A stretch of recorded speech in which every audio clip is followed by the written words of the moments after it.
अस्सलाम वालेकुम, आदाब। मैं हूं मोहिउद्दीन आज़ाद और आज हमारे साथ एक ख़ास मेहमान हैं जो सियासत में काफ़ी ज़्यादा वो नज़र बनाए हुए हैं।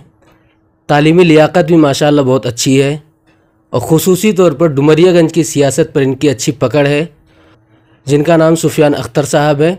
मैं उनसे जानना चाहूँगा कि डुमरियागंज की मौजूदा सियासत का हाल क्या है और वहाँ के लोग क्या सोच रहे हैं। सबसे पहले सुफियान साहब, NIN में आपका इस्तकबाल व स्वागत है। शुक्रिया भाई। आप लोगों को बताना चाहता हूँ, तमाम नाजरीन को, कि हमारे साथ सिर्फ एक शख्सियत नहीं, जैसे कि मैंने बता चुका है, एक तालीमी लियाकत जिनकी रही है, तालीमी सरगर्मियाँ इनकी काफ़ी ज़्यादा रही है और ये तालीम ही से जुड़े हुए हैं। तो मैं इनसे थोड़ा मुख्तसर तारुफ इनकी तालीमी लियाकत के बारे में जानना चाहता हूँ। सुफियान साहब, मुख्तसरन आप बताएं हमारे नाजरीन को कि आपकी तालीमी शुरुआत कहाँ से हुई, फिर सियासत में आप दाखिला कैसे लिए और कहाँ से सारी चीज़ें हुई। इब्तदाई तालीम मैंने अपने गांव के मकतब से हासिल किया। उसके बाद दर्जा 6 के बाद हम लोग दिल्ली चले आए। यहाँ मैंने जो है महदूद तालीम इस्लामी में मैंने यहाँ से आलिमियत किया। उसके बाद नदवा चले गए, 2 साल नदवे में पढ़ा। फिर वहीं से जामिया मिलिया आए। यहाँ हमने BA MA MPhil और नेट भी यहीं से क्वालिफाई मैंने किया।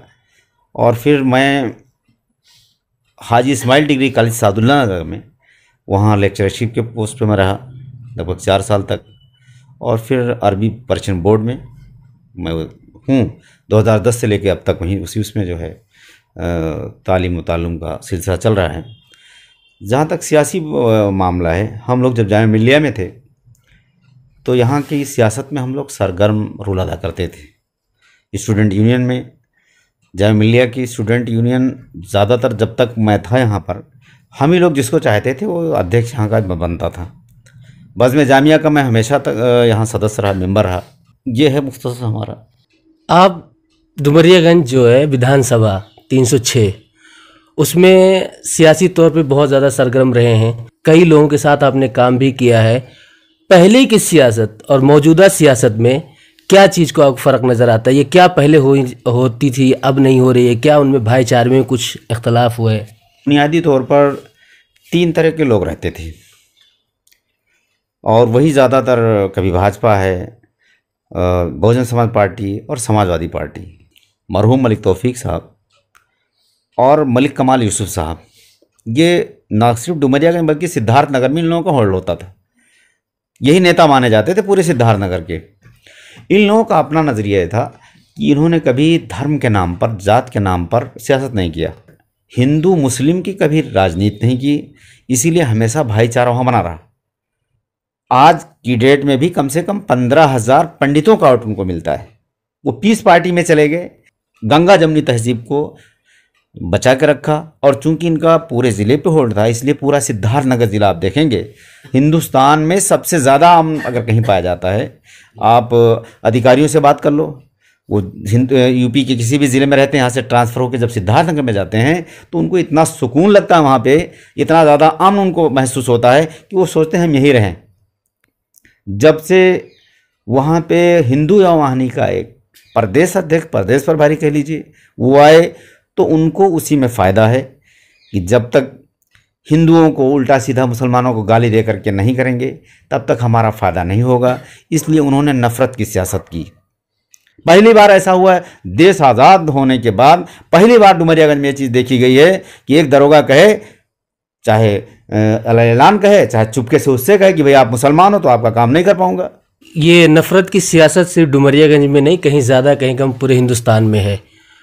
लेकिन अभी जैसे आपने बताया कि नफ़रत की सियासत चल रही है और डुमरियागंज में अभी फ़िलहाल कई लोग इस इलेक्शन के, विधानसभा इलेक्शन के लिए दौड़ में हैं। उसमें कुछ मुस्लिम भी हैं, कुछ गैर मुस्लिम भी हैं। कुछ गैर मुस्लिम सेकुलर के तौर पे बहुत अच्छा आजकल मतलब कारकर्दगी कर रहे हैं। आपको क्या लगता है कि डुमरियागंज में सेकुलर नेता इस बार बोलबाला रहेगा या डुमरियागंज विधानसभा में जैसे बहुमूल्य जो मुस्लिम जो वोटर्स हैं वो काफ़ी ज़्यादा, प्रतिशत के एतबार से भी वो ज़्यादा हैं, तो गैर मुस्लिम भी सेकुलर बन के वो सीट जीत सकता है या मुस्लिम ही का चेहरा वहाँ ज़रूरी है? जैसे देखिए, असल तो बात तो सही है कि पूरे उत्तर प्रदेश ही में है, सीट को लेकर के ही मेन मामला होता है।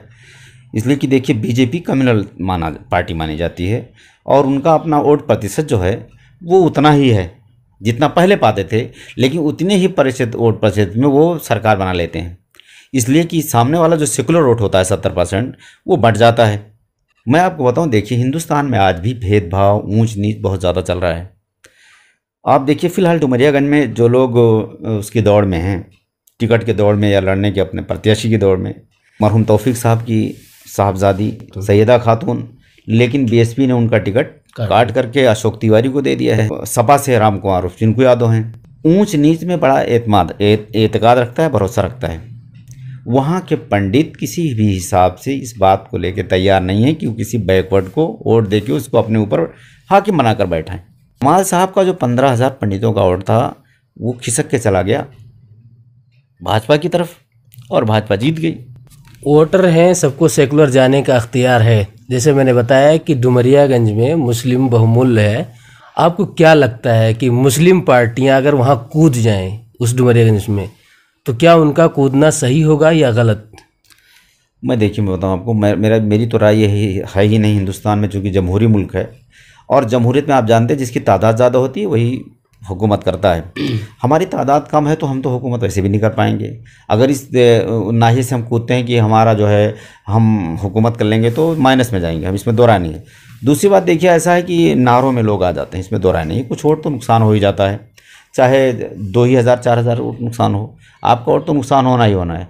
लेकिन देखिए अब इस बार का जो होगा इलेक्शन वो बहुत ही लोग सूझबूझ से वोट करेंगे। एक आदमी बहुत ही सूझबूझ से वोट करेगा और अब क्या ऐसा नहीं होगा कि जो लोग कूद करके आके वोट काटने का काम करते हैं वो लोग वोट नहीं काट पाएंगे, ये आप मान के चलिए। दूसरी बात मैं आपको बताऊं, सियासी पार्टियों को भी ये सोचना चाहिए कि डुमरियागंज मुस्लिम बाहुल क्षेत्र है तो मुस्लिम बाहुल क्षेत्र में मुसलमानों ही को टिकट देने की कोशिश करना चाहिए, चाहे वो बहन कुंवारी मायावती हूँ या आप क्या माननीय अखिलेश यादव जी हूँ या जो भी पार्टी हो, कांग्रेस हो। तो जितनी पार्टियाँ हैं सबको ये सोचना चाहिए कि जब मुसलमान डुमरियागंज से नहीं लड़ेगा तो कहाँ से लड़ेगा।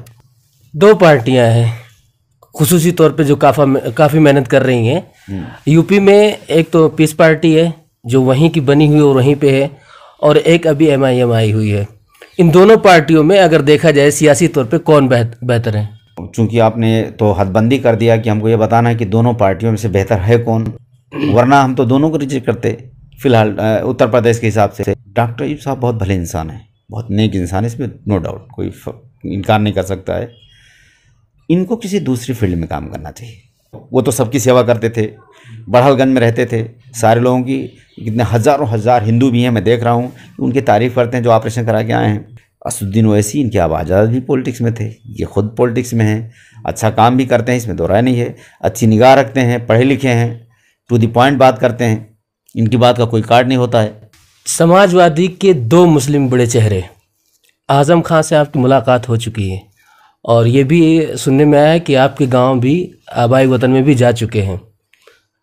आपको क्या लगता है कि समाजवादी पार्टी जो है आज़म खां के साथ जो रवैया अपना रही है या मौजूदा वक्त में मुसलमानों के साथ, चाहे वो स्टेज का मसला हो और चाहे वो सियासी मैदान का मसला हो, जिस तरीके से उनके साथ वो किया जा रहा है, व्यवहार अभी किया जा रहा है, आपको क्या लगता है कि आने वाले दिनों में क्या वो मुसलमान का आज एक इज्जत जो है, एक अदब जो एहतराम है समाजवादी पार्टी में बरकरार रहेगा या फिर ऐसे दिन ब दिन घटता चला जाएगा? देखिए इसमें कोई शक शुबा नहीं है कि आज़म खान एक बहुत शरीफ इंसान थे और उनकी सियासत, बहुत साफ़ सुथरी सियासत उन्होंने किया है। हम अक्सर उनके लिए जलसों में एक शेर पढ़ा करते थे कि मेरे दामन में 100 पेवंद लेकिन खुदा का शुक्र है धब्बा नहीं है। तो उनके दामन पे कहीं धब्बा नहीं है। अब रही बात समाजवादी पार्टी की, क्या मजबूरी है मैं समझ नहीं पा रहा हूँ। पूरी पार्टी को खुल के उनके साथ आना चाहिए, इसका नुकसान तो पार्टी उठाना ही पड़ेगा, इसमें दो राय नहीं।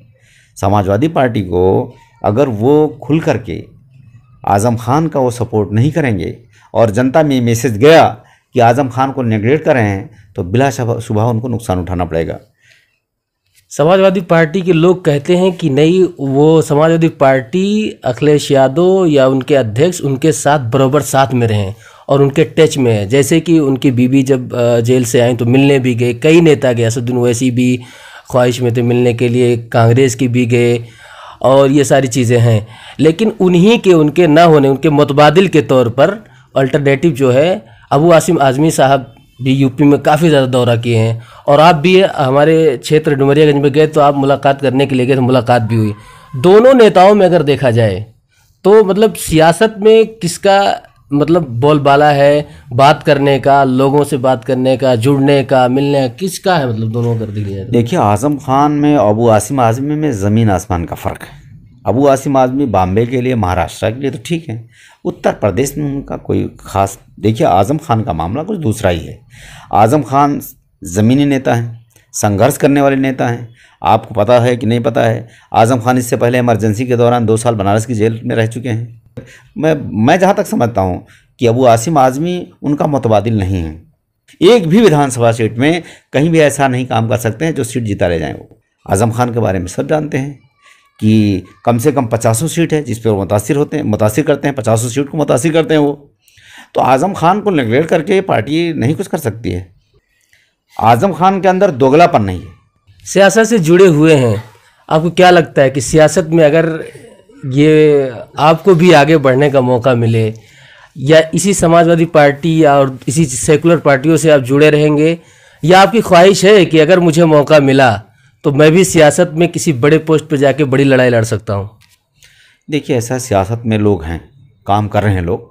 हम लोग जिस फील्ड में हैं उसमें ठीक है। देखिए, मैं बताऊँ आपको, तालीम का मेयार भी काफ़ी गिरता जा रहा है, और तालीमी मैदान में सही लोग नहीं जाएंगे तो भी एक दिक्कत है। तो जिस फील्ड में हम लोग हैं उसमें हम लोग अपने आप को संतुष्ट हैं, और आगे कोई इस तरह का इरादा नहीं है। तालीम के एतबार से आपने कहा, अब क्या होना चाहिए कि डुमरियागंज में तालीमी एतबार से, खुसूसी तौर पे मुसलमानों में जो चीज़ें हैं, क्या उसमें क्या तब्दीलियाँ आनी चाहिए कि जिससे कि मतलब मुसलमान बच्चे या उनकी बच्चियाँ आगे पोस्ट पे जाएं और खुसूसी तौर पर वो डुमरियागंज के इलाके का नाम रोशन करें? कहाँ तालीमी एतबार से कहाँ कमियाँ नज़र आ रही हैं आपको? कुछ चीज़ें ऐसी लगती हैं आपको? मैंने देखा कि अगर आप चाहो कि गार्जियन को हर महीने में मीटिंग में बुलाओ, 1 महीने में 1 दिन भी वो अपने बच्चों के लिए टाइम देना नहीं चाहते हैं। और जब तक टीचर का, गार्जियन का और मैनेजमेंट का, ये तीनों का बिल्कुल साथ नहीं होगा, तीनों का आपस में संपर्क नहीं होगा, तब तक बच्चे काम नहीं कर सकते हैं। दूसरी बात मैं आपको बताऊं, जो माहिर तालीम है, अच्छी फैसिलिटी पाते हैं, वो शहरों में तो आ जाते हैं, काम करते हैं। तालीम के माहिरीन हैं, वो शहरों में भाग आते हैं, गांव में नहीं पाए जाते हैं। तो जो इस तरह के लोग, उनको गांव में जाके काम करना चाहिए। असातिज़ा की कमी ही एक ऐसी कमी है जो वहाँ के लोग बच्चों को मायूस करती है और आगे नहीं आ पाते हैं।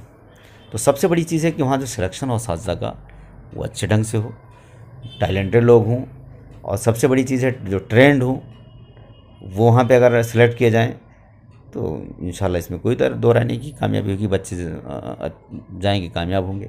NIN के नाजरीन और डुमरियागंज विधानसभा के आवाम को, जो वोटर्स हैं, आप एक जुमले में क्या पैगाम देना चाहते हैं वहाँ के लोगों को? जो डुमरियागंज के वोटर हैं, जिसके बारे में भी ये देखें कि भाजपा को ये पार्टी हरा ले जाएगी, उसी को आप वोट करिए। चलिए, बहुत बहुत शुक्रिया। ये थे सुफियान अख्तर साहब, जो तालीमी और सियासत एतबार से हम लोग को जागरूक कर रहे थे। उनका कहना है कि डुमरियागंज के वोटर्स को, उनको अगर अपना नेता चुनना है तो उसी लोगों को चुने जिनके हमायती ज़्यादा हो और जो बीजेपी के मुखालिफ हो, ताकि उसमें अमन व शांति का माहौल रहे। साथ ही साथ में उन्होंने कहा कि तालीमी एतबार से, तालीमी मैदान में अपने बच्चों को हमें आगे बढ़ाना चाहिए।